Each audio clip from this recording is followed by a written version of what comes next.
Com o aumento da expectativa de vida, faz-se cada dia mais necessário que adotemos hábitos mais saudáveis, além da obtenção de mais conhecimento, para lidarmos com os riscos de adoecer que também aumentam com o avançar da idade. As demências, que são de muitos tipos e variadas causas, são o nosso foco de hoje. Vamos conhecer um pouco sobre os sintomas, a importância do diagnóstico e do tratamento adequado para a promoção da qualidade de vida. Bom, demência é uma condição caracterizada pelo declínio da capacidade cognitiva do indivíduo, declínio da capacidade intelectual, que é suficientemente intenso para interferir nas atividades profissionais e sociais do indivíduo. A demência pode acometer qualquer pessoa, independentemente da idade, condição social ou econômica. Porém, a ocorrência mais comum é em pessoas idosas, a partir dos 60, 65 anos de idade. As demências em pessoas idosas são tão frequentes que elas podem ser consideradas um problema de saúde pública. Na realidade, a doença de Alzheimer já foi considerada como uma epidemia silenciosa.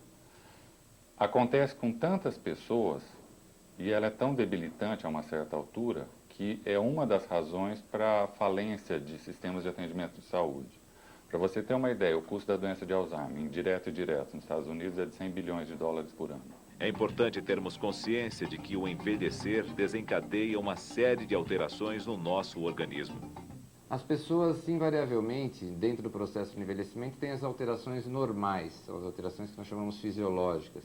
Então, existe alteração da pele, existe as rugas, existe alteração do cabelo, assim como existem algumas alterações relacionadas à memória. Mas não necessariamente as pessoas vão ter uma perda patológica, isso é, perder a memória de uma forma doentia. É fundamental sabermos identificar sinais que possam servir de alerta de que algo está acontecendo que mereça a busca de ajuda médica. Porque a gente costuma achar que a pessoa está ficando idosa e é natural ela ficar esquecida, né? Vamos então conhecer alguns dos sintomas mais comuns dos quadros de demências. Bom, a mais frequente é o declínio de memória. Geralmente, as síndromes demenciais se iniciam com uma queda da capacidade de memorizar fatos novos. Então, o indivíduo se queixa que ele se lembra bem do que aconteceu no passado, mas não se lembra bem daquilo que aconteceu ontem ou hoje pela manhã. Então, essa dificuldade de memorizar novos acontecimentos é a manifestação mais comum. Alguns exemplos de perda de memória em relação a fatos recentes. A pessoa esquece compromisso agendado, não se lembra e não dá recados, não acha objetos, porque não se lembra onde guardou as chaves do carro, por exemplo. E ela começou assim, mostrar algumas coisas diferentes, coisas que ela me ajudava e que ela tinha o hábito de fazer, por exemplo, colocar uma mesa no domingo, colocar os talheres direitinho, bem colocados. Ela começou a inverter, começou a colocar talher de sobremesa, misturar faca e colocar tudo invertido. Eu falava, mãe, mas você não sabe que não é assim? A gente não percebe em primeira instância que isso é proveniente de algum problema mais sério. Eu acho que é alguma coisa atrapalhada. Com o tempo, outras manifestações podem ocorrer. Dificuldade de lembrar nomes próprios ou de objetos. Esquecimento de trajetos, até então comuns, de sua rotina. Nós não devemos esquecer que existe quando uma pessoa, abordando aí especificamente os quadros de demência, quando uma pessoa começa a ter as perdas cognitivas, das funções cognitivas, invariavelmente ela começa a ter algum prejuízo no que diz respeito às suas atividades sociais, às suas atividades do dia a dia. Não é incomum essas pessoas, ao sentirem a perda de memória, a perda de controle sobre as suas atitudes, ou sobre a família, ou mesmo dentro do trabalho, elas virem a deprimir. Em alguns quadros de demências, o primeiro sintoma a ser notado se dá através de alterações do comportamento. E o que nos incomodava bastante era o comportamento em relação a terceiros. Então, beijar pessoas desconhecidas, agradar pessoas que nunca ela havia visto e que as pessoas estranhavam. Então, desde alterações do tipo apatia, por exemplo, né, até desinibição, eventualmente alucinações, principalmente alucinações visuais são comuns nas demências, ideias delirantes, delírios, o indivíduo imagina que o vizinho, por exemplo, está querendo roubá-lo, ideias principalmente de cunho paranoide, que a gente chama, né? Então ele começou a achar que as pessoas queriam fazer mal para ele, para nossa família. Ele não podia assim ouvir barulho na rua, que ele achava que as pessoas iam invadir nossa casa. O nosso cérebro, um órgão extremamente complexo, é o alvo de estudos no mundo inteiro quando tratamos de demências. O que acontece para que a memória seja comprometida nas diversas formas de demência não é exatamente igual em todas as demências.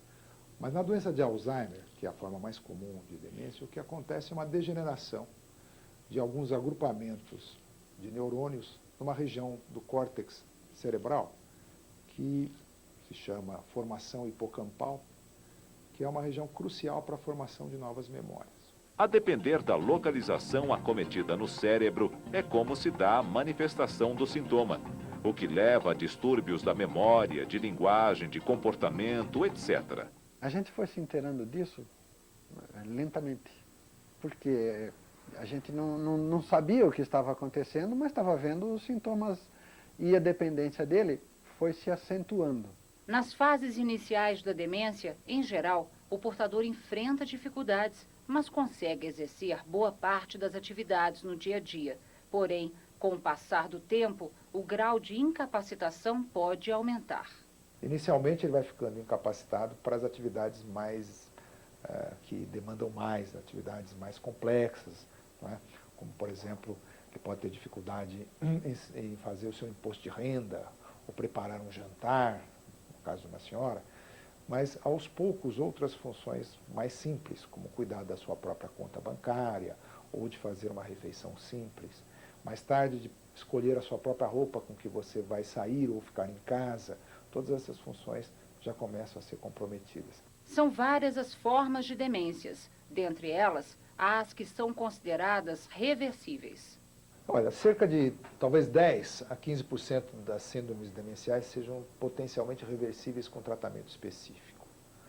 Então, entre elas, a gente poderia incluir, em primeiro lugar, as causas infecciosas. Né? No passado era muito frequente, agora nós praticamente não temos mais os casos de neurosífilis. Depois, atualmente, existem algumas formas de síndrome demencial que são reversíveis. Então, por exemplo, as carências nutricionais, carências de vitamina B12, os estados como hiper e hipotireoidismo, né? O hiperparatireoidismo, o hematoma subdural, que uma vez tratado cirurgicamente o indivíduo pode voltar ao normal, a hidrocefalia, a dilatação do sistema ventricular, que tratado cirurgicamente também causa uma melhora. A maioria dos quadros demenciais, entretanto, não são reversíveis. Porém, com os avanços da ciência, fica cada dia mais possível tratar e promover a qualidade de vida do portador. Vamos então conhecer algumas das causas mais comuns. Doença de Alzheimer. Uma doença degenerativa, progressiva, que, como já sabemos, é a mais frequente. A causa desse processo degenerativo ainda não está identificada. Se sabe que em uma minoria de casos existe uma causa genética, e esses casos correspondem às chamadas formas familiares da doença de Alzheimer, que ocorrem numa fase mais precoce, geralmente entre os 40 e os 55 anos, mais ou menos. Mas esses casos correspondem a uma minoria. A maioria dos casos é o que nós chamamos de doença de Alzheimer esporádica. Além da questão genética, estudos apontam alguns outros fatores de risco. Idade. A incidência da doença aumenta com o avançar da idade. Mulheres. Após a menopausa, com a deficiência do hormônio estrogênio, aumentaria o risco para a doença de Alzheimer. Nível educacional. Também parece interferir. A baixa escolaridade pode também significar risco aumentado. O diagnóstico de Alzheimer, dado pelo médico, ele dizer assim, olha, ele tem Alzheimer, deve ter 1 ano. É uma doença que começa com os seus sintomas em termos de memória, começa com memória, e mais dificuldade para atividades de vida diária, que anteriormente eram mais simples, então a pessoa começa a ter problemas, por exemplo, com cozinhar, se era uma boa cozinheira, até de esquecer o gás ligado, muitas vezes, não é? Quando antes era uma pessoa organizada nesse sentido. O início da doença é de difícil percepção, Por isso, vale reforçar os sinais de alerta para a doença de Alzheimer. Perda de memória para fatos recentes, desorientação no tempo e no espaço, diminuição na capacidade de decisão, perda de iniciativa, mudanças na personalidade, mudanças no comportamento, etc. A evolução da doença de Alzheimer é variável. Há quadros mais rápidos e outros com evolução de até 20 anos. A doença de Alzheimer tem uma evolução progressiva, crônica. Até aqui não há, infelizmente, cura para esse processo, mas já existem tratamentos que fazem com que essa evolução esteja se transformando em termos de aumentar o tempo de evolução, né, com mais qualidade de vida. Agora vamos conhecer um pouco mais sobre a doença por corpos de Levy. Uma de suas principais características é a presença de alucinações. Na realidade, algumas pessoas podem começar com alucinação visual e só depois é que elas vão começar a demenciar, ou seja, começar a apresentar perda de memória, etc. Essa é uma diferença. A outra diferença é que elas têm flutuação importante. Flutuação quer dizer que elas podem estar quase normais no momento seguinte elas estão muito confusas. Isso não acontece na doença de Alzheimer normalmente. Pode acontecer se a pessoa tiver uma infecção, por exemplo. É também comum observar nos quadros de doença por corpos de Levy. Parkinsonismo, lentidão e rigidez de movimento, quedas sem explicação. O paciente cai sem ter tropeçado. Desmaios sem justificativas, perda de consciência transitória. É importante o conhecimento dessa doença porque o tratamento é relativamente complexo, exige conhecimento do médico, porque se ele for tratar os sintomas parkinsonianos, ele pode prejudicar as alucinações. Se ele for tratar as alucinações, eventualmente, ele pode prejudicar o comportamento motor. Então, há necessidade de muitos cuidados ao tratar indivíduos com essa doença. Procurar fazer o diagnóstico com precisão. Existem ainda dentro dessa linha das doenças degenerativas a demência frontotemporal, o grupo das chamadas demências frontotemporais, que são mais comuns na fase que a gente chama de pré-senil, ou seja, antes dos 65 anos de idade. Agora, vamos ver a demência causada por alterações vasculares. A demência vascular pode resultar de um único acidente vascular cerebral que atinge uma área do cérebro responsável por várias funções. Nesse caso, o indivíduo fica demente em minutos, tempo de instalação do derrame. Mas isso não é o mais comum. O mais comum é outra coisa, a pessoa ter pequenos derrames. Então ela está muito bem, de repente ela tem um derrame. Ela fica com uma dormência, uma perda de força, né? Depois até pode recuperar. Eventualmente, algum tempo depois, ela tem outro derrame. E a cada novo derrame, a cada nova isquemia, ela se recupera cada vez menos e vai demenciando. A demência vascular, ela usualmente ocorre em pacientes que tenham fatores de risco para a doença cerebrovascular. Os principais fatores de risco são hipertensão arterial, diabetes, tabagismo, hipercolesterolemia ou dislipidemias em geral. Então, essas são formas, essa sem dúvida é uma forma de demência, se não passível de tratamento, passível de prevenção. Vale salientar que em pessoas idosas, muitas vezes, há associação da doença vascular com a doença de Alzheimer, o que se costuma denominar de demência mista. Essa ocorrência pode amplificar os sintomas e agravar o quadro. Agora vamos ver algumas orientações para esclarecer a relação complexa entre depressão e demência. Em primeiro lugar, depressão pode ser uma manifestação da síndrome demencial. Frequentemente, em muitas demências, demência vascular, por exemplo, doença de Alzheimer, existe depressão associada. Então, é bastante frequente. Em segundo lugar, um indivíduo deprimido, com uma depressão, e sendo ele idoso, pode manifestar alterações cognitivas. Então, a depressão pode se acompanhar de certo declínio do desempenho em testes psicológicos ou no desempenho da atividade diária devido a um certo declínio da capacidade de atenção e de memória que acompanha a síndrome depressiva. Então, se de um lado, nas doenças que causam demência, existe depressão associada frequentemente, a depressão também pode, no idoso, cursar com um certo declínio cognitivo reversível com tratamento específico. Esta forma de declínio cognitivo da depressão muitas vezes é chamada de pseudodemência da depressão.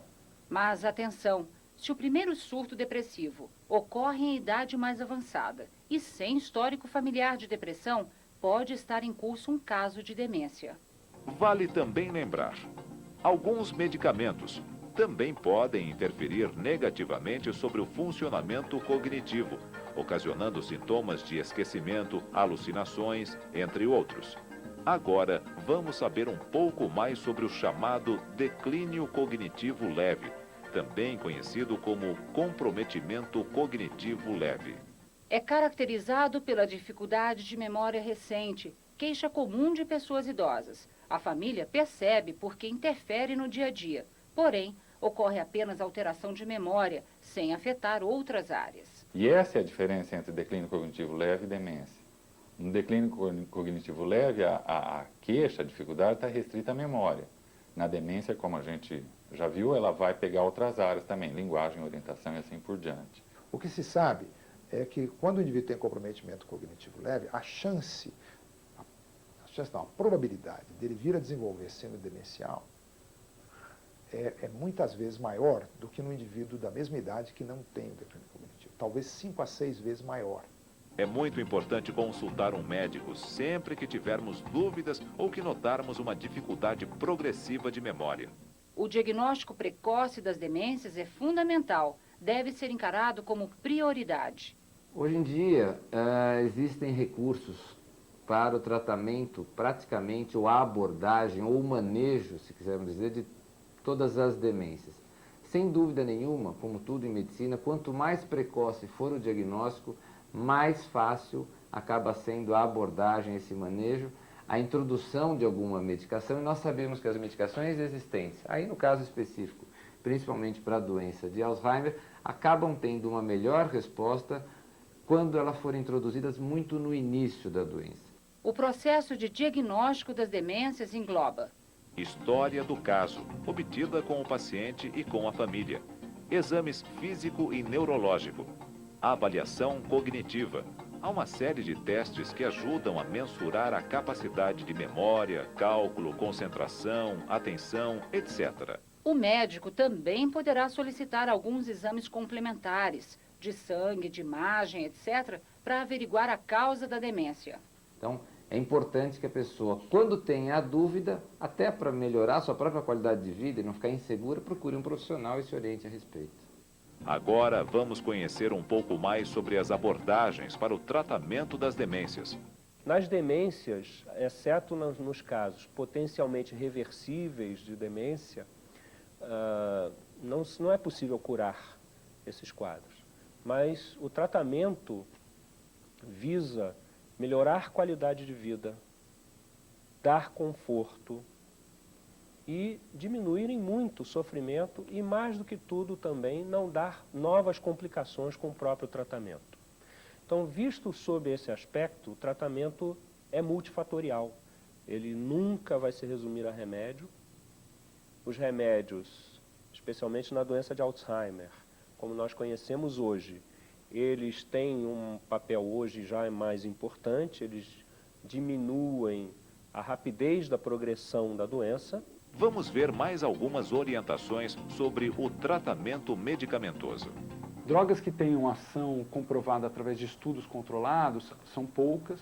No caso, por exemplo, da doença de Alzheimer, para o tratamento dos sintomas são as drogas chamadas inibidoras da acetilcolinesterase, ou seja, são drogas que atuam no sentido de aumentar os níveis de acetilcolina no cérebro, que está reduzida nos pacientes com doença de Alzheimer. E essas drogas, como eu mencionei, são eficazes na doença de Alzheimer, na demência por corpus de Levy, elas também podem ser benéficas, e há algumas evidências de que essas drogas possam ser úteis também na demência vascular.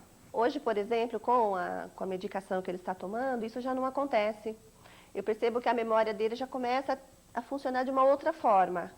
Já não tem tanta repetição, ele parece que fica mais disposto. Na demência frontotemporal, nós não temos nenhuma droga que atue nos sintomas. Na verdade, quando os pacientes têm alterações de comportamento muito exuberantes, o que se utiliza são, por exemplo, neurolépticos ou eventualmente antidepressivos que atuem nas alterações de comportamento, nos sintomas depressivos que esses pacientes podem apresentar.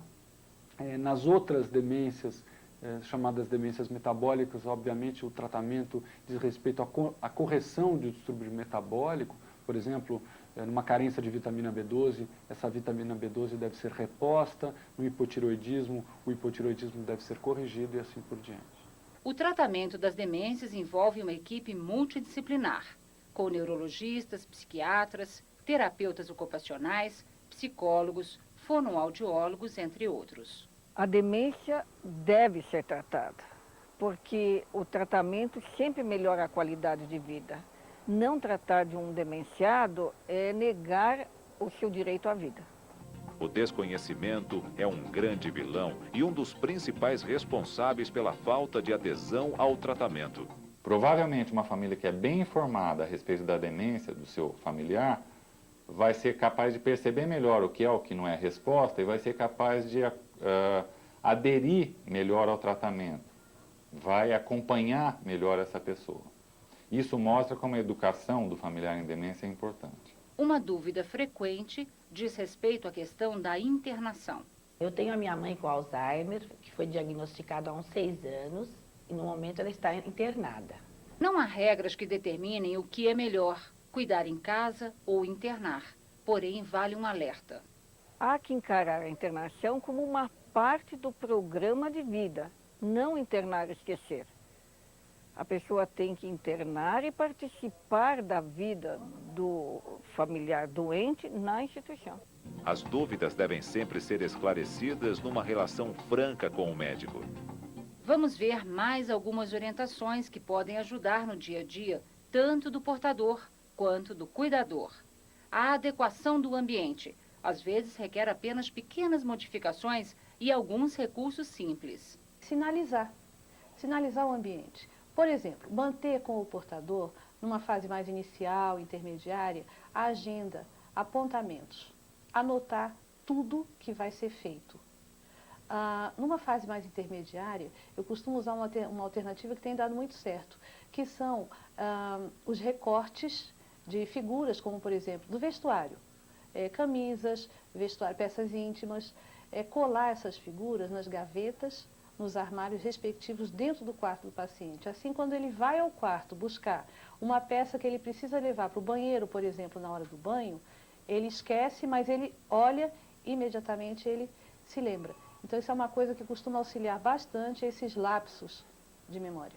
O estímulo à independência. Deixar o portador manter todas as atividades e tarefas que ainda consiga realizar é de suma importância para a promoção da autoestima. Eu vejo assim também que o meu pai, ele tem a doença dele, mas eu acho que uma coisa muito importante que nós temos na nossa casa é a questão assim, de não vê-lo como uma pessoa incapaz. Então a estimulação cognitiva, a estimulação dessas tarefas é muito importante para a manutenção não só da independência per se, mas da dignidade dessas pessoas.